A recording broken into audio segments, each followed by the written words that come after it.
আসসালামু আলাইকুম এভরিওয়ান। আপনারা সবাই কেমন আছেন? আশা করি সকলেই ভালো আছেন। আমরা আজকে একাদশ দ্বাদশ শ্রেণীর উচ্চতর গণিত প্রথম পত্রের অন্তরীকরণের একটি প্রশ্নের সমাধান দেখব। প্রশ্নটি হচ্ছে e to the power loan of tan 5x এর x এর সাপেক্ষে অন্তরাশ নির্ণয় করো।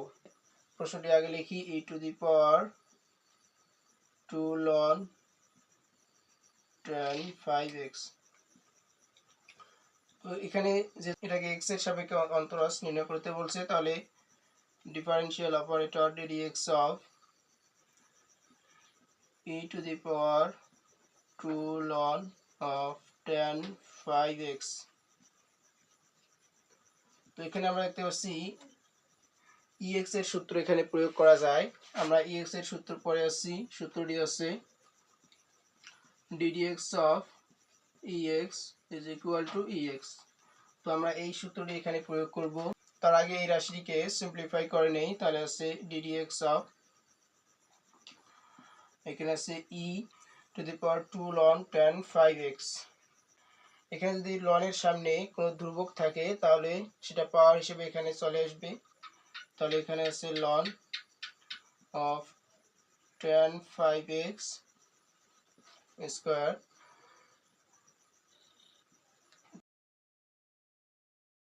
ddx of, এখানে আরো একটি সূত্র প্রয়োগ করা যায় সূচকের। সেই সূত্রটি হচ্ছে e to the power ln x। আমরা সূচকের সূত্রে পড়ে আসছি e to the power ln x is equal to x। তো আমরা এই সূত্রটি এখানে প্রয়োগ করব।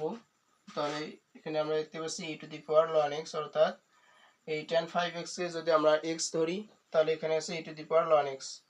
তো আমরা এই সূত্রটি যদি এখানে প্রয়োগ করি তাহলে আছে x, অর্থাৎ tan 5x।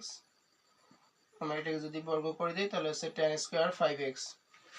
তো এখন আমরা এটার অন্তরাশ নির্ণয় করব। আমরা অন্তরীকরণের সূত্রে পড়ে আছি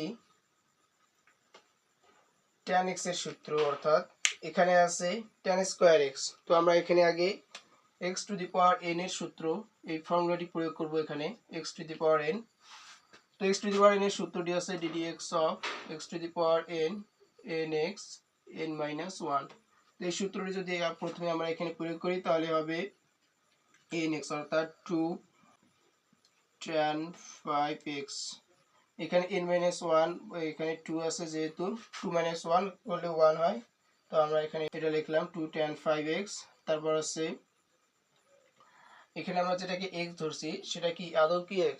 না, সেটা হচ্ছে tan 5x। তো আমরা এই tan 5x এর আবার অন্তরাশ নির্ণয় করব। তাহলে আছে ddx of tan 5x। তো এখন 2 tan 5x ইন্টু, এখন আমরা যদি tan 5x এর অন্তরাশ নির্ণয় করি তাহলে হচ্ছে sec স্কয়ার x, অর্থাৎ sec স্কয়ার 5x। আমরা এগুলো সূত্র পরে আসছি, সূত্রগুলো আমরা জানি। তো এখানে যদি এই tan 5x এর অন্তরাশ হচ্ছে sec স্কয়ার x, সূত্র যদি এখানে লেখা হয় তাহলে হচ্ছে ddx of tan x। ddx of tan x এর সূত্র আছে sec স্কয়ার x। তো এই সূত্রটি আমরা এখানে প্রয়োগ করলাম। এখন এখানে যেটাকে x ধরছি সেটা কি আসলে কি x? না, সেটা আছে 5x। তো এই 5x এর আবার যদি আমরা অন্তরাশ নির্ণয় করি তাহলে আছে ddx of 5x। তাহলে এখানে থাকতেছে 2 tan 5x into sec square 5x। আর এই 5x এর অন্তরাশ নির্ণয় করলে হয় 5x একটা কনস্ট্যান্ট 5 থাকবে, আর x এর অন্তরাশ আছে 1। তো আমরা এখানে 1 লিখলাম।